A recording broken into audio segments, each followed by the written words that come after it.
look at some applications of what we learned so far. So though we termed the last few classes as we are looking at motion of particles in a fluid, okay, and that naturally occurs when you're talking about settling of particles in a fluid, right? So we looked at something called as a falling ball viscometer, right? Okay, uh, in which you basically had a container, right, a capillary, and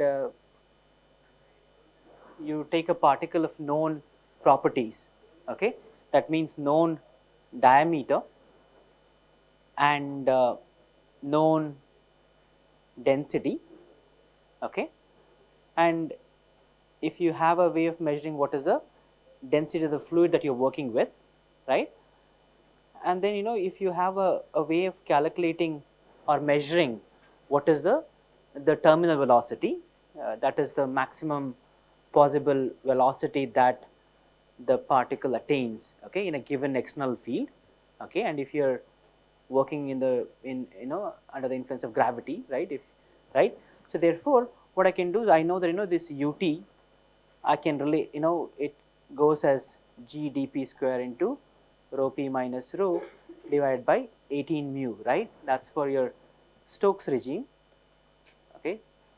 If and if you look at the formula for settling velocities, uh, only in the Stokes regime there's a dependence of the settling velocity on the viscosity, right? If you look at the Newton's regime, your settling velocity doesn't depend on the viscosity of the fluid, okay. Therefore what they do, they use particles of appropriate dimension, okay, so that the settling falls in the in the Stokes settling regime, that is your Reynolds number is less than 1, okay, as long as you ensure that I can basically exploit the Stokes settling principle, and if I'm working with particles of well defined sizes and densities and fluids of known density, I can actually calculate what is the viscosity, right? That's one of the applications that we've looked at already so far. Separation of so settling principles are kind of explored a lot in particle separation, okay. If you have, like, say particles of one size or multiple size, okay, one type or multiple types, okay, you could have a case where I have particles of same type, okay, of a given density but different sizes, or I could have a case where I have a mixture of particles, particle 1, 2, 3 of different materials. It could be like, say, glass beads plus polymer beads, for example, okay. So if you have particles of different sizes and different properties, okay, so you can actually exploit these things. So we'll talk a little bit about some of these things in the remainder of the class. So before I go further looking at separation of particles, I just want to give you a little bit of heads up with some places where sedimentation is kind of really useful. I don't know how many of you have heard of something like the ESR, which is called as a erythrocyte sedimentation rate. Have you heard of this term? No? Yes, somebody says yes. Where have you heard? It's a test that is done when somebody goes for a diagnosis, right? What they do is they take a small amount of blood sample, okay, and one of the tests that they do is this sedimentation measurements, okay. The experiment basically involves taking blood in a small capillary.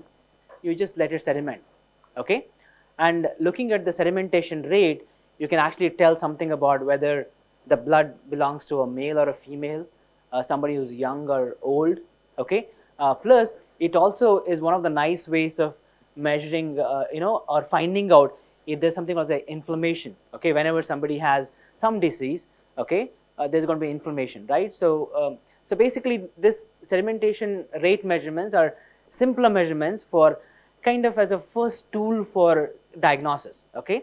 And so in that context, people do. So I again picked up some image from Wikipedia, wherein these are basically capillaries which are filled with blood and made to sediment for some period of time, and you can clearly see that there's an interface between the clear capillary and the brown or reddish mark.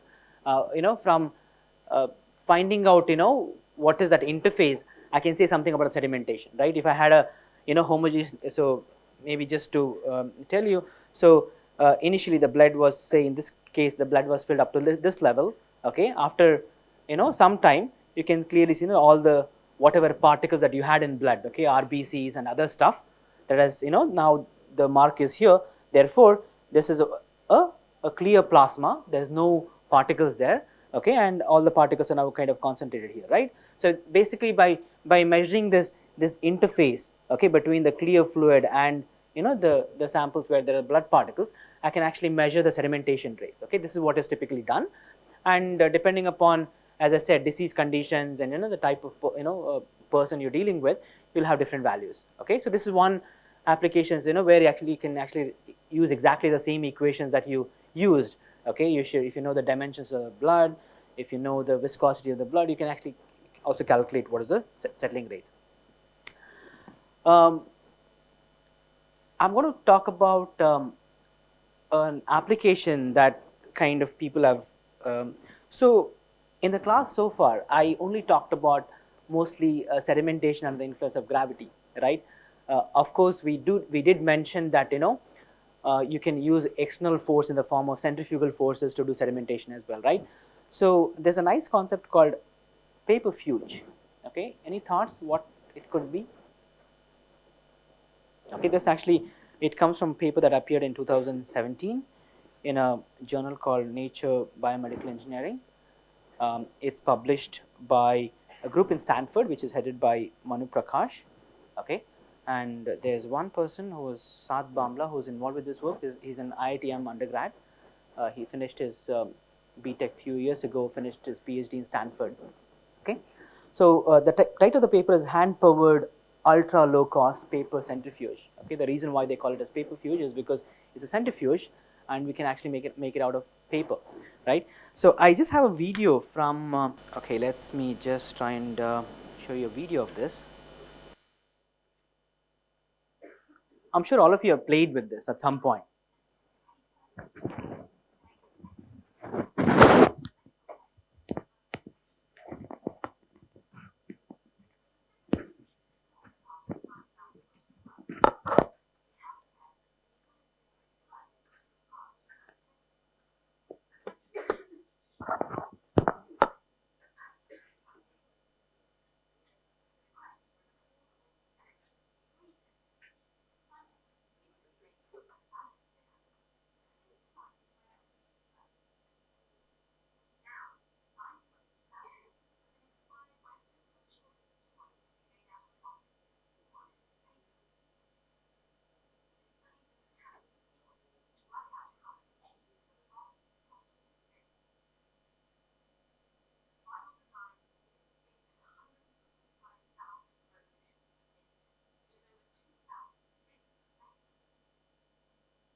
Okay, so there's a lot of study before this kind of. Okay, let me just. I have some slides from the paper. Uh, so an interesting aspect of this is, if you noticed, so when you're pulling it, right, there's a linear motion that you're applying. Okay, that kind of translates into a rotation, right? And what they did is they looked at so basically what is happening when you do this, there's a winding and unwinding, right? And at some point, if you clearly see that the spinning disc actually stops, right, when there's a complete winding, right? So what they've done is they've taken different designs. Okay, they did experiments with a lot of different designs of these discs. Okay, and they used high speed camera to measure, okay, what is the rotation speed, and as it was mentioned in the video, you can actually reach speeds which are as high as 125,000 RPM. Okay, and that can actually translate into a gravitational force of the order of 25,000 to 30,000 G. Okay, which is really huge. Okay, and you have a plot here. Okay, that is measuring phi max, which is the maximum rotation speed as a function of disk diameter, right? It turns out that if you make it smaller, you rotate it faster, right? If you really want to go to very high G's, right? Therefore, you would be using a smaller diameter disk, and if this diameter becomes larger, your speed is going to go down. Okay, so depending upon what kind of speeds you want to generate, you can actually exploit the fact that the maximum phi max varies with the disk speed. And this is again the device that was mentioned. What you have here is that's a kind of a hollow tube, okay, in which you can put a capillary with any sample that you have, right? And all you have to do is close it and then spin it. Okay, this is a demonstration of what basically happens. Okay, that's the fraction of RBCs in the blood. Okay, that is that the y-axis go from 0 to 1, right? And your x-axis is the time. Okay, and of course, as the clear fluid kind of starts appearing, I can also measure what is the plasma volume, right? When the fraction of the RBCs in the blood is like 1 here, your plasma volume is 0, right? Because it's a homogeneous fluid here. Okay, at some point somewhere here you start seeing some small volume of clear fluid. That's when a small volume of the plasma appears here. So basically it's a simple demonstration of how the separation happens. Okay, in terms of monitoring what is the fraction of RBCs in the blood and the fraction on the plasma volume. And these are the microscopy images taken at different location. And the stop region where it's only plasma, there is absolutely no cells. Okay, that means all the cells that were there have kind of settled, and that's the interface here. Okay, between the clear fluid and the settled RBCs, and that's your image where you have a lot of RBCs. Okay, so it's a very simple tool which is kind of developed, which is again exploits the fact that you can basically use very high external force, right? External force of very high magnitude to really separate stuff. Okay. Any questions? Yeah.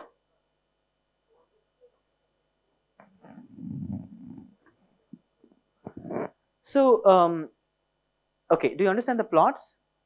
Okay, the plots is basically you have when you have the blood particles, RBCs kind of homogeneously dispersed in the entire fluid, then RBC fraction is 1. Okay, the moment a small amount of, you can also think about this in terms of volume ratio as well, right?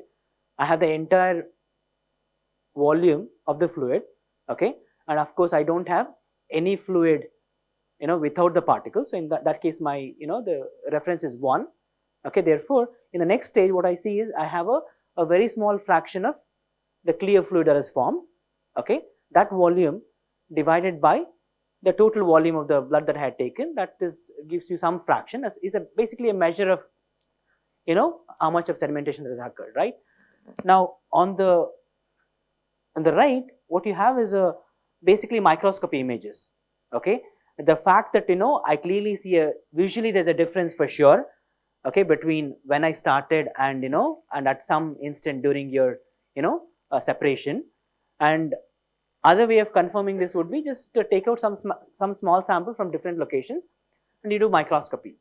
Okay, and if I do microscopy of the small sample that I take from the top, I don't see anything, right? Okay, however, if I take some sample from the bottom, okay, and if I do microscopy, it's not a very high magnification image here, but what you see is, can you see some small circle like things here, right? These are basically RBCs, okay, red blood cells, which have a typical dimension of about 8 micrometer. Okay, the scale ball here is about 10 micrometer. Okay, so therefore you'll see typically, I mean, the objects that you see are sub 10 micrometer dimension. Okay, this is just to say that the visual observation that you see here is, is kind of confirmed by doing some microscopy measurement. That's all. Yeah.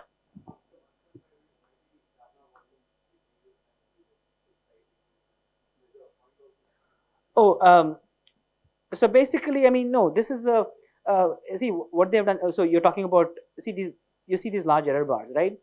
Okay, these are actually done over several measurements. Okay, there could be some fluctuations because of, conditions as well, of the person, whose blood has been drawn. There could be some other fluctuations. So basically, but the point is, that you basically reach some kind of a plateau, right? If you wait for sufficiently long time, okay, you see that, you absolutely, that means at that point all these RBCs are kind of packed. Okay, there's no more space for them to even, sediment further, if you, even if you continue to do prolonged, centrifugation. So okay, so so I've kind of talked about elytration in the last class. Maybe, I was trying to draw a picture myself, so it wasn't clear. So elytration is again a technique that is typically used for separation of particles. Okay, so if you have a mixture of particles, like say, just to give an example, let's say I have a mixture which is like say 1 micrometer, 10 micrometer, and 100 micrometer particle. Okay. Now, elytration is actually is a reverse of sedimentation. Okay. Now, if you look at the schematic here, what you have is there's a feed stream. Okay, that feed stream basically carries the mixture of particles that are that want to be separated. Okay, so I have a mixture of different sizes. You could think about maybe feed stream consisting of say 1 micron, 10 micron, and 100 micrometer particle that enters the feed, and at the bottom you have a fluid stream. Okay, and with this fluid stream, what I can do is I can basically maintain a particular flow rate, right? I have a control over what is the flow rate with which I can send the fluid stream in, right? Because I have control over the fluid stream, volumetric flow rate, I also have control over their velocity, right? Now what happens, these particles are going to come down because of gravity. Okay, now what I can do is I can actually manipulate the fluid stream velocity such that it to maintain a particular value, such that, for example, let's say that 1 micrometer I have a particle and 10 micrometer particle. I can calculate their settling velocities, right? Under gravity, what is the settling velocity that they're going to have. Now, if I have information about that, if I want to separate out, okay, if I want to separate out 100 micrometer particles from this mixture, what I do is I maintain a fluid stream velocity such that the velocity of the fluid stream is larger than the settling velocity of 1 micrometer particle and the 10 micrometer particle, such that when the fluid stream goes up, okay, the smaller particles basically come out. Okay, 1 and 10 micrometer particles, they come out of the the container, and the larger ones basically sediment out. Okay, therefore what you do is I can actually manipulate, okay, the fluid stream velocity, and I can actually by design I can actually find out, okay, or I can say, hey, I only want 1 micrometer to come out. Okay, I can do that. I want a mixture of 1 and 10 to come out. So basically that's how the typically separation is done in the case of elytration. Okay, so what you do is the particles with the terminal velocities less than the upward velocity of the fluid are basically carried along with the fluid. Okay, that's what happens in a elytration. Okay, and this typically is used if you have particles of different sizes but of same density present in a given mixture. Okay.